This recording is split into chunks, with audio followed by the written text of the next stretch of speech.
Hey, what's going on, family? How you guys doing? Welcome to another show. You're now listening to Season 7 of Debate Talk B Radio.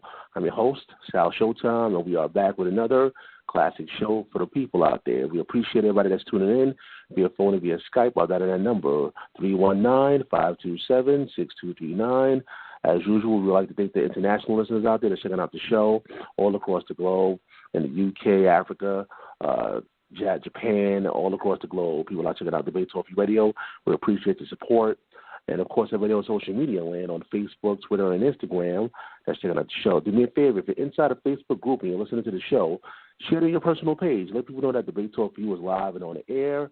And make sure you attach that number. Let the people know that you can actually call in. That's right. You can call in live, but your questions and your comments, only rule, there's no foul language. You got to keep it clean, keep it professional. Today's show is entitled The Hebrew Women Through Scriptures. Once again, today's show is entitled The Hebrew Woman Through Scriptures. Actually, my special guest reached out to me via email, and we spoke over the phone. And this is his first time presenting a lesson live on Debate Talk Radio. Let's bring him in right now. This is my brother. As a matter of fact, I'm going to let him pronounce. I don't want to mess up his name. I'm going to let you pronounce your name, brother. Let people know your name, what your name is. Go ahead. Thank you, Sal. My name is Akwete Basil Ama. I'm originally from Accra, Ghana, living in the U.S. Akwete? Am I saying that right? Akwete, yes. Akwete. You're right. There we go. I appreciate you, man. My brother Akwete, he's here. Right here on Debate Talk Radio, man. We appreciate you. Man. So tell the audience a little bit about yourself. Like, are you a teacher? Have you been studying for a long time? Tell the audience about yourself a little bit. Yes. Okay. Thank you, sir. Like I said, Akwete Basil Ama is my name. Originally from Accra, Ghana. I've been studying the Hebrew text since I was 14 years old. I lecture here at Las Vegas, Nevada. I have a Bible academy, a Torah academy called Kingdom of Kings Academy. It's a place of biblical study structured for one seeking an in-depth study or a textual study of the Torah from its original Hebraic perspective. We've been doing this for a while, and I thought it would be nice to come on here and share a thing or two about the Hebrew woman. So I'm glad to be on here.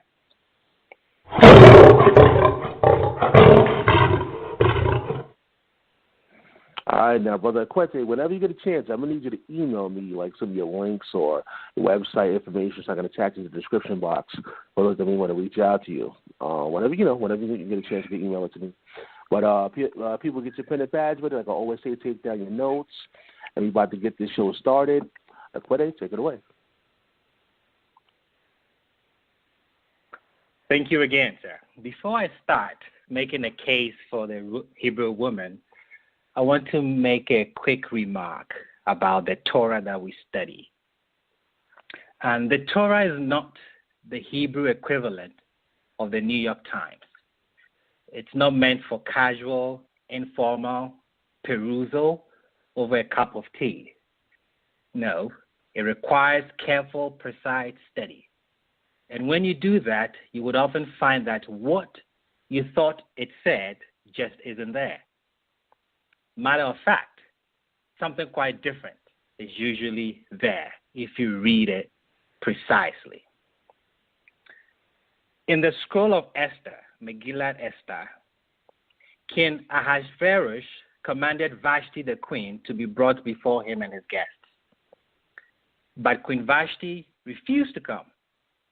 This brought fear in the courts of the king and his government, that is the Persian Empire.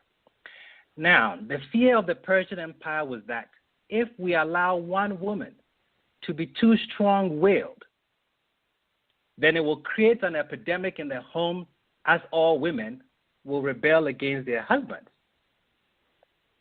A verdict went out throughout the entire kingdom, asking that women should give honor to their husbands, both great and small. While King Ahasuerus and his government may be afraid of such an outcome, the Hebrew culture is not. The Torah sees no problem with portraying women of exceptional strength and audacity. I would repeat that again. The Torah sees no problem with portraying women of exceptional strength and audacity. Esther represents the Torah's appreciation of the woman who can stand up for what she believes is right. Her story is just one of many among the rich history of the Bible and the Hebrew people. The synagogue is not the focus of the Hebrew culture. We sometimes tend to forget that. The center of the Hebrew culture has and will always be the home. And at the center of this is the Hebrew woman, who has always been and still is the creator, the molder, and guardian of the Jewish home. Yes, the man has always played the role of the family public representative, but the woman has been the soul of the family. Creating a Hebrew home is not a small task. It requires much more than the burdens of childbearing, child-rearing, and menial household tasks. To create a Hebrew home is to create a new and the next link in the chain of Hebrew existence from the revelation at Sinai. This is not an easy task at all, and it will not have been primarily assigned to the woman had she not been prepared for it physically, psychologically, intellectually, and spiritually by God.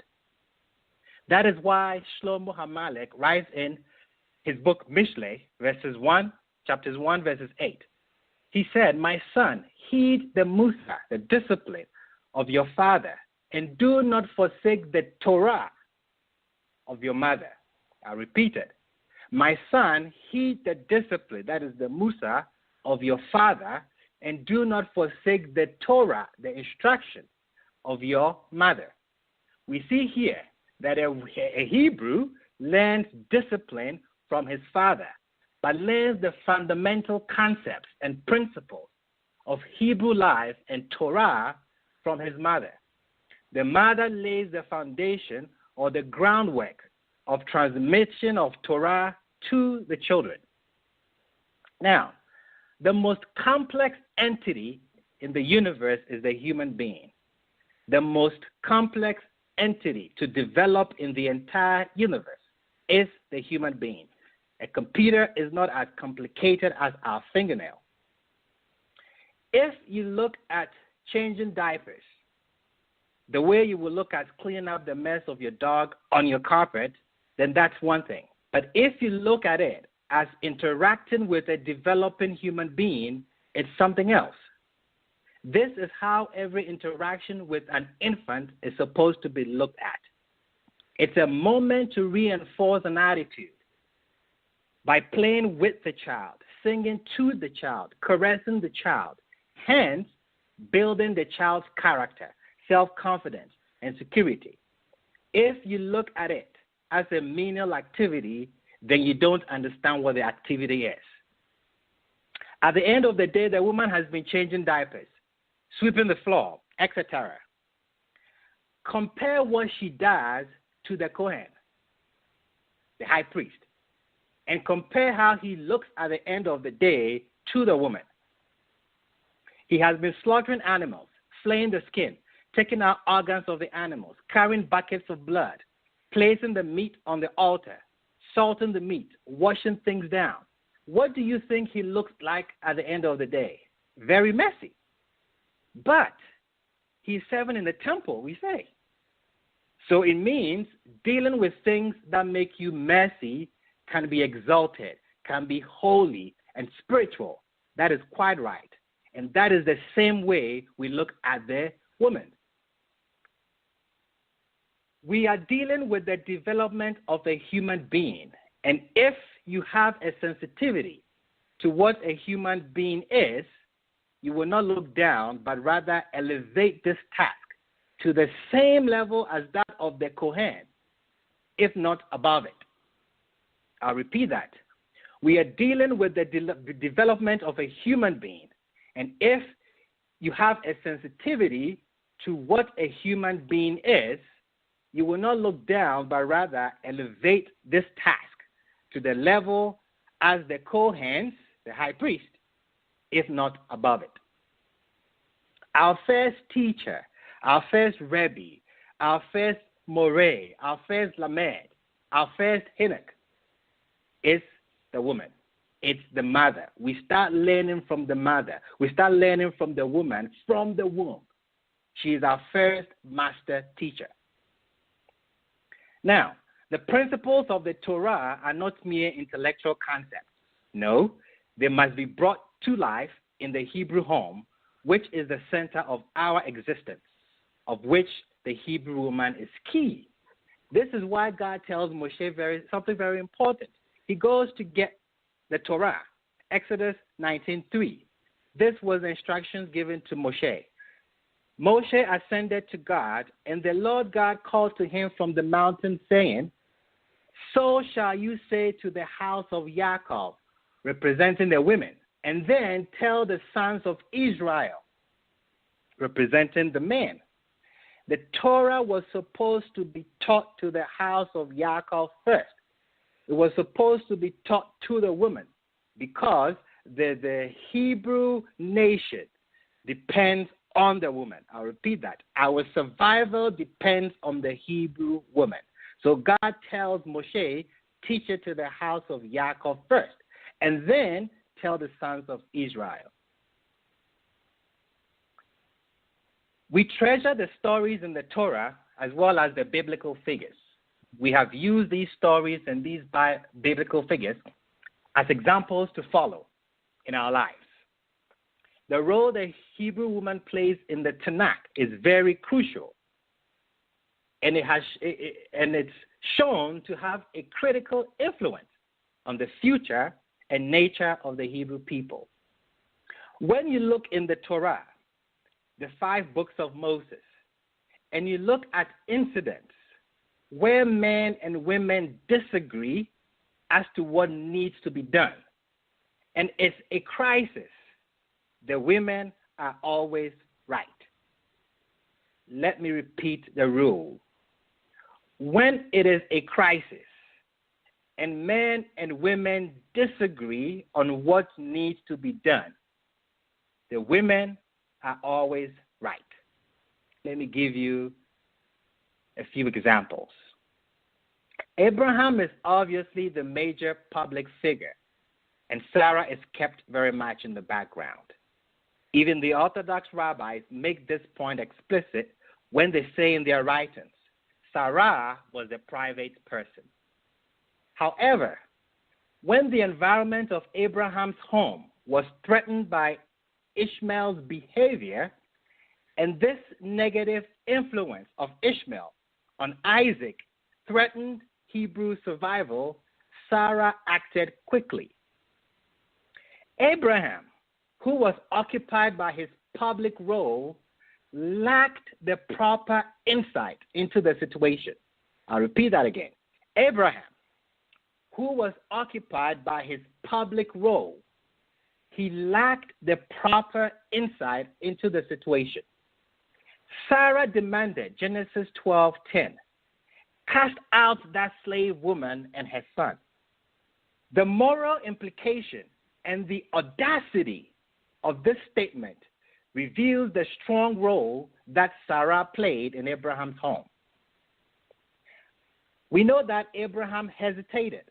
And when Abraham hesitated, the Bible tells us, Genesis 21:12, God said to Abraham, do not be distressed over the boy or your slave.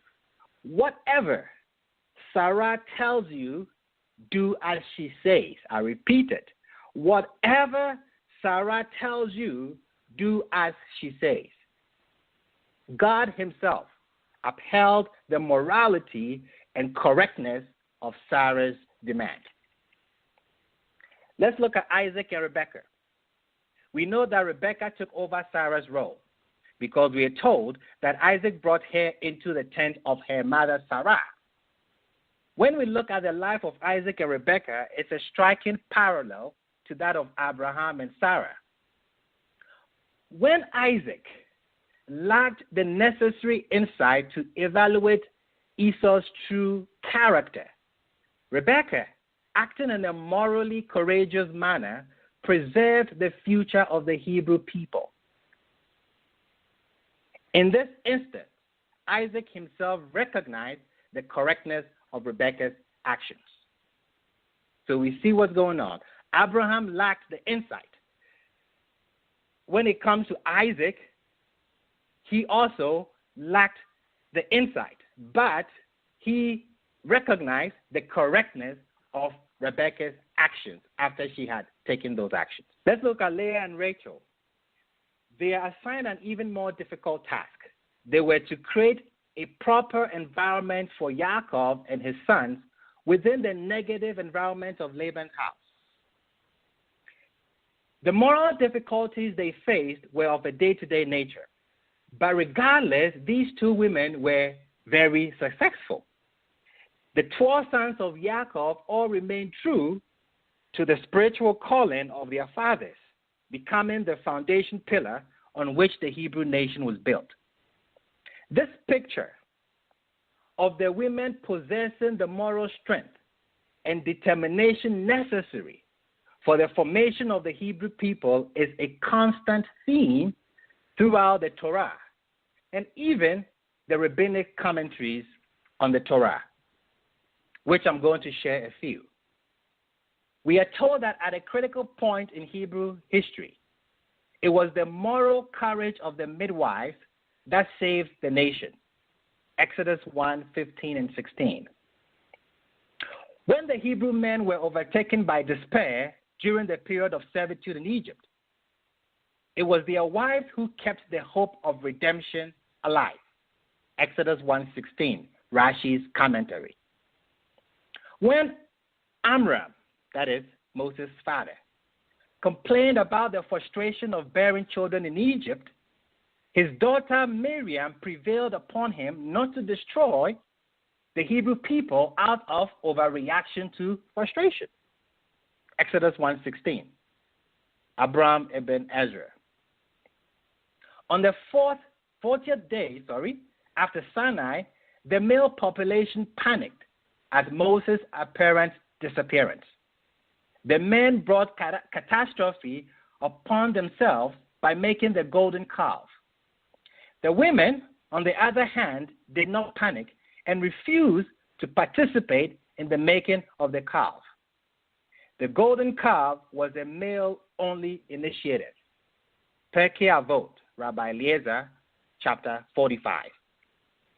When the spies reported that an attempt to conquer Canaan would result in disaster, the determination of the men collapsed in crisis.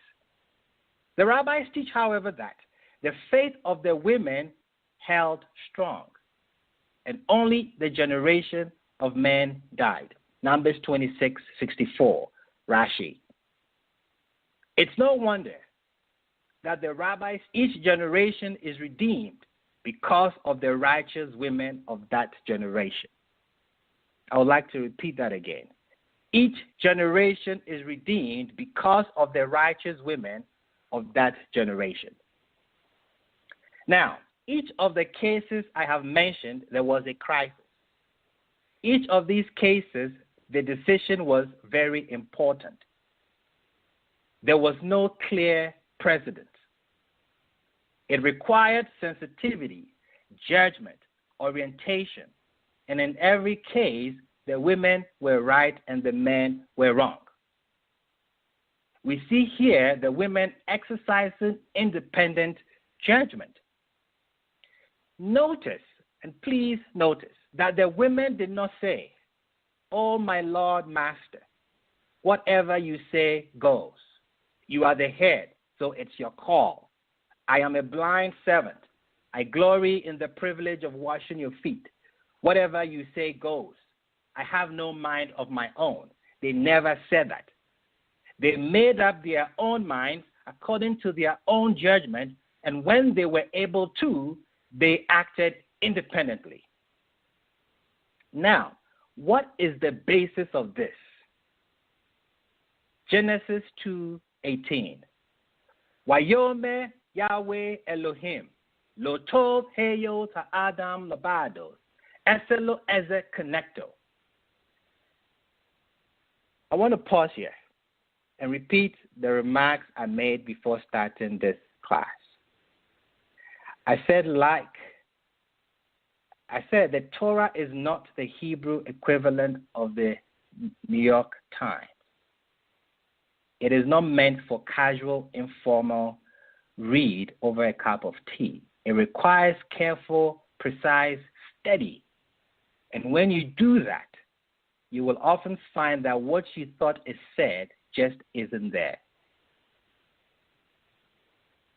Why do I repeat that? I will quote Genesis 2:18 in its original language and then interpret it. Wayomer Yahweh Elohim lo tov heyod ha'adam labados eselo ezek connect, correctly translated. And the Lord God said, it is not good that man is alone. I shall make him a helper opposite him. We'll come to that translation later. The wrong translation is, it is not good for man to be alone. The text doesn't say that. I repeat that. The text doesn't say it is not good for man to be alone.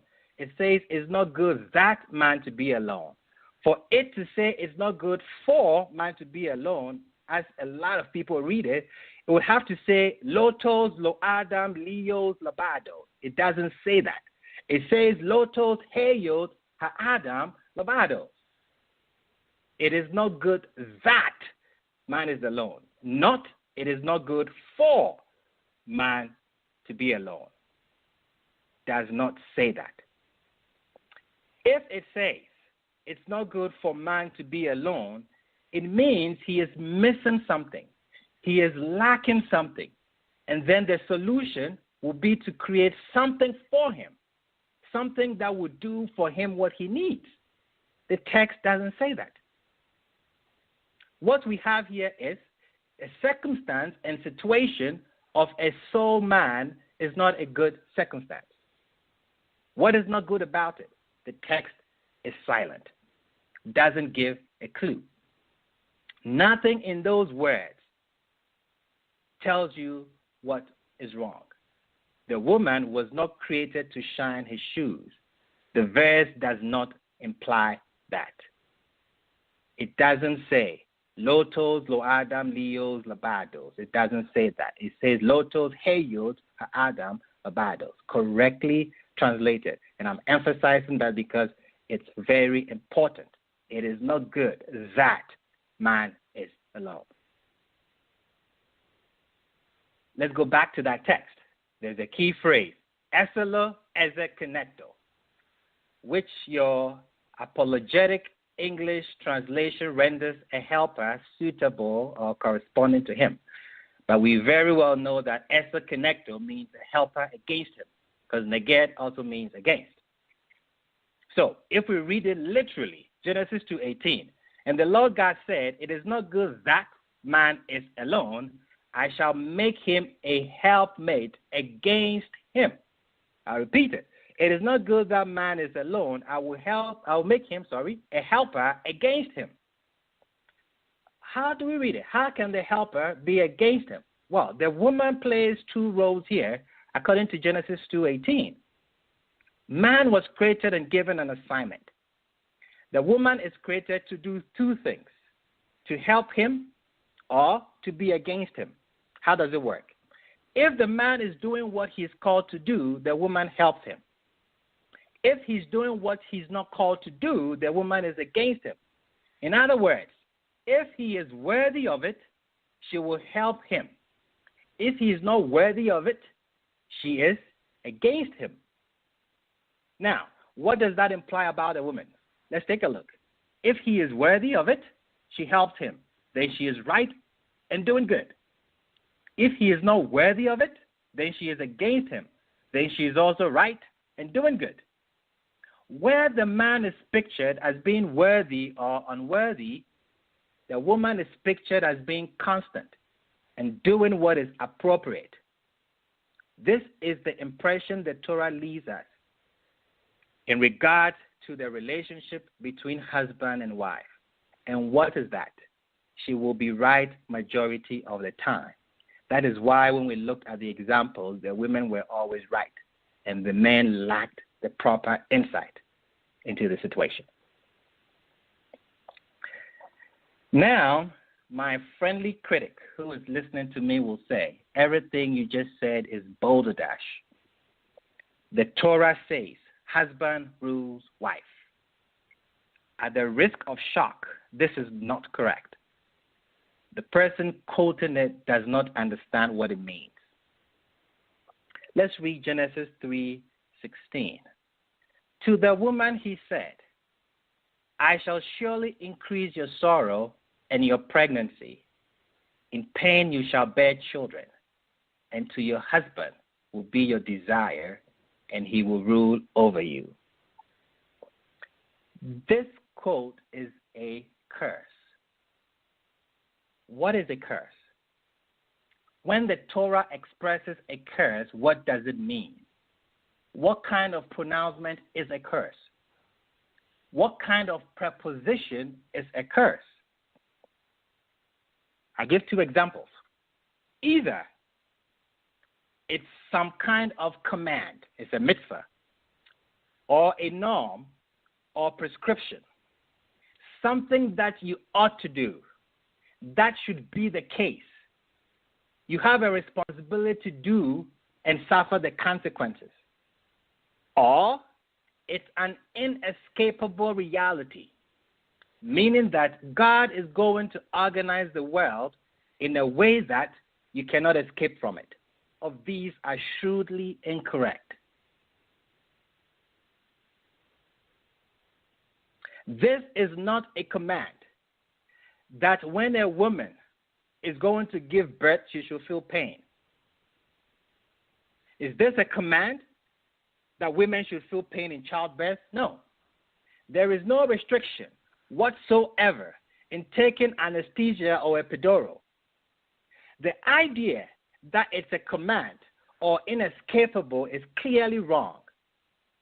The Bible did not say that women should refuse anesthesia on the grounds that God said in Genesis that they should give birth in pain and suffer.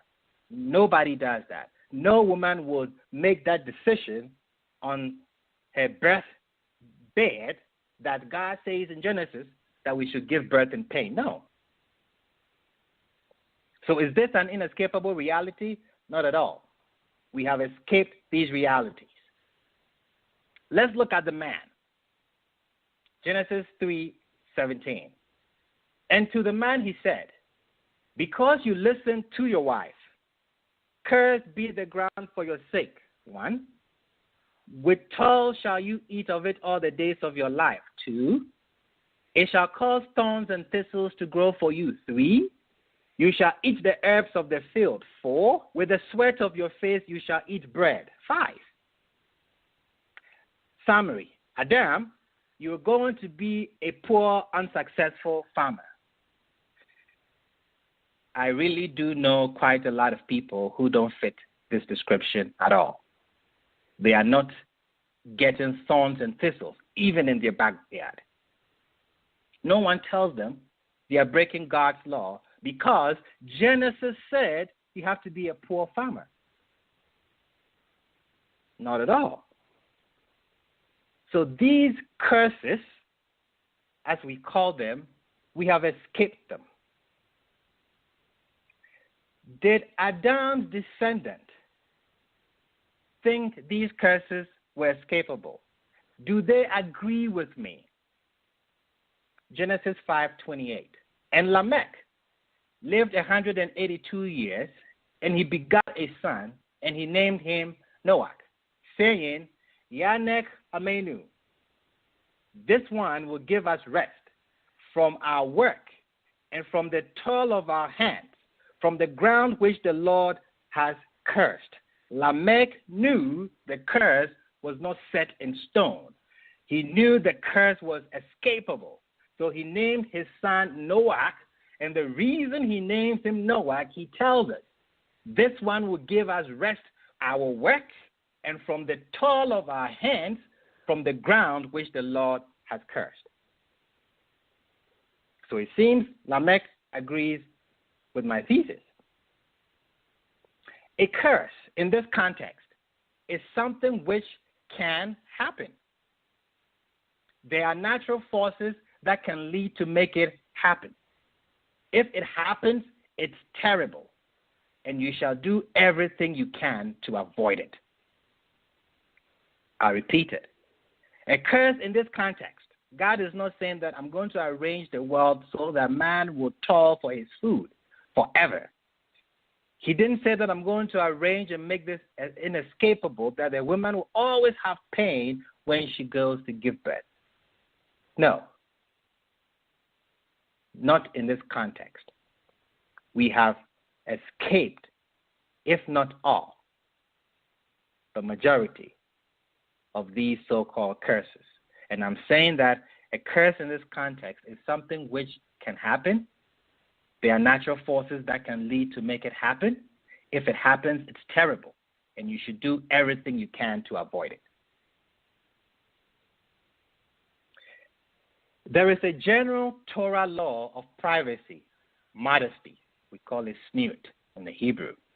Malachi 6:8 tells us, He has told you, O man, what is good, and what the Lord demands of you, but to do justice, to love and kindness, and to walk modestly with your God. It means not attracting attention. It involves, but not limited, to covering certain parts of the body. This is a value for both men and women. Sometimes we think it's only women who are supposed to be modest. Torah law of privacy is more of a feminine virtue. The Torah law of modesty is more of a feminine virtue. So when a man achieves this level of privacy, he gets a feminine title. This helps explain a large asymmetry in women and men's role. Positions of authority tend to be mostly occupied by men. Mostly means not always. Before there was a king, we had almost 400 years without a permanent chief executive. When we needed one, especially when there were wars to be fought, one was appointed. He was called the Shoftim, what we translate in English as judge. In the period of the Shoftim, they fought wars, they negotiated peace, they raised taxes. He functioned as a chief executive in addition to playing the judicial role as well. All of the Shoftims were men except one. Deborah was a Shoftim for 40 years. So a woman occupied the role, but it was very rare. Why is this? One of the explanations is that, I'm saying, not all the explanations, but one of the explanations is that roles of authority, they are unavoidably public. If your word is law, then people have to know what you said. Otherwise, you cannot be law for the society. So roles of authority, they are unavoidably public. And because of that, they are a compromise for a woman and not a man. This is part of the explanation why women do not typically occupy positions of authority. Now, I will make an extremely important remark. There is an essential distinction between authority and power. Authority is a legal concept. It means, according to the structure of society, when one person says something, it becomes a norm that is binding on everyone. So authority is a legal concept. Power, on the other hand, is a physical concept. That is the ability to get done what you want done. These two are completely independent of one another. A person can have power without authority, or authority without power. We have all heard the phrase, the power behind the throne. It means that the king signs the document, but someone is behind who is telling him what to sign. That somebody behind has the power, and the king has the authority. Power can be private, does not have to be visible. Authority necessarily is visible, but power is not. Therefore, women can possess power, but typically don't possess authority in regards to modesty. You are hypnotized by publicity. Then, for you, authority is very important. You want your name in the papers, okay. But if what is important to you, on the contrary, is privacy, and you don't want your name in the papers, then you are wary of authority. But you will want to know you still have your say in making things happen. So our question from our point of view is, do women have power? Let's take a look at the examples I gave. Sarah and Abraham disagreed on what should be done to Ishmael. Whose will gets done? Sarah. Who signs the expulsion letter? He has the authority. That is Abraham. Only he can say go. Here, Abraham is the throne, and Sarah is the power behind the throne. If anything, he becomes a tool to get done what she wants done.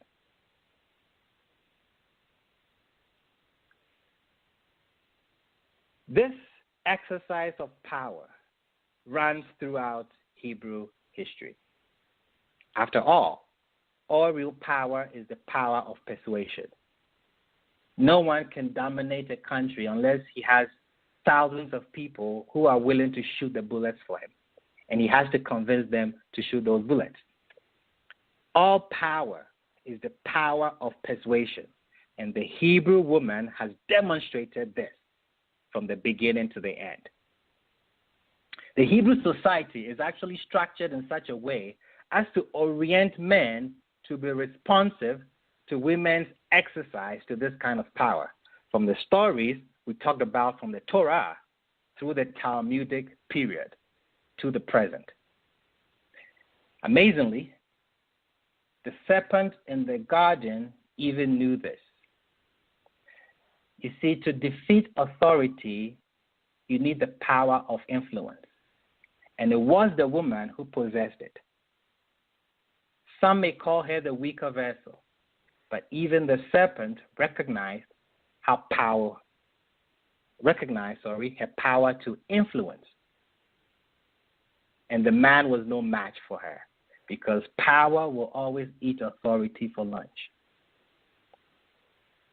Rabbi Eliezer ben Azariah was voted the head of the Sanhedrin, that is the Great Assembly. And after the vote, he said, "Thank you for your vote, but I am going home to ask my wife." He's going home to ask who? He's going to the diaper changer? The bottle washer? No. He's going to ask the Hebrew woman, because he understands this principle of God. Lotos heyos ha'adam labado, eselo ezekonecto. It is not good that the man is alone. I will make for him a helper against him. Makes no sense for God to bring you weak help. If you need help to do something, nobody hires weak help or silent help. No. In conclusion, Genesis 2:22. And the Lord God built the side that he had taken from man into a woman, and he brought her to man. The Hebrew verb for built comes from the grammatical root bin, which means between. The presence of the root bin, which means between, in the creation of the woman suggests a feminine ability to read between the lines, so to speak. This ability is the source of the feminine attribute of bina, what we call understanding or to perceive. This term Bina appears in one of the blessings that is recited every morning. The blessing reads, "You, God, have given the rooster Bina," that is, the ability to distinguish between night and day. I mean, the image of a rooster may seem a bit far-fetched within the context of a daily prayer, but consider nonetheless how the rooster announces the onset of morning when it seems to be still dark.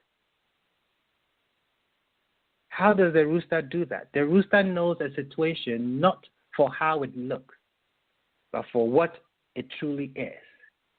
This ability exemplifies Bina.